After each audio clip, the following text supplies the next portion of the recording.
কবি কৃষ্ণা বসুর লেখা কবিতা একটি সামান্য চিঠি। শ্রীচরণ কমলেশ মাগো, কেমন রয়েছ তুমি? কিছুই জানি না। আমি ভালো নেই, কিছুমাত্র ভালো নেই। আমি কি সমস্ত ছেড়ে চলে যাব মাগো? কার কাছে যাব বলো? কে রয়েছে আমাকে নেবার? তুমিও আশ্রিত জানি দাদার সংসারে। জুতিয়ে বেঁকিয়ে দেব মুখ, বলে তোমার জামাই কাল রাতে গর্জন করেছে, চড় মেরেছিল জোরে। না মা, সত্যি জুতো মারেনি এখনো, তবে মারবে বলেছে কোনো দিন। কেন বিয়ে দিয়েছিলে মাগো? দাসী খাটাবার জন্যে? কেন তুমি আমাকে পাঠালে চেলি, বেনারসি, কোণে, চন্দনের সস্নেহ সুঘ্রাণে?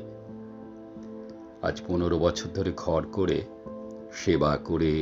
সেবা করে মুখ বুজে থেকে তার কাছে সত্যি কথা জানতে চেয়েছি। মাইনের সব টাকা কোনখানে যায়? স্বাভাবিক অধিকারে জানতে চেয়েছি সব কিছু। তখনই জুতিয়ে বেঁকিয়ে দেব বলে মুখ আমাকে শাসায়। মাগো, আমি কার কাছে যাব? ছোটন, তোতন খুব ছোট আছে আজও। ওরা কোনো নির্ভরতা দিতে পারে বলো? বিয়ের পরের বাড়ি, বিয়ের আগের বাড়ি, বলো কোন বাড়ি আমার নিজের অধিকারে? মাগো, আমি কার কাছে যাব? নাকি মুখ বুজে, মার খেয়ে, রান্না করে, সেবা করে, রমণী রতন হয়ে জীবন কাটাবো?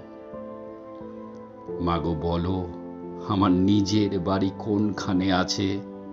মেয়েদের নিজের বাড়ি থাকে কোনো দিন?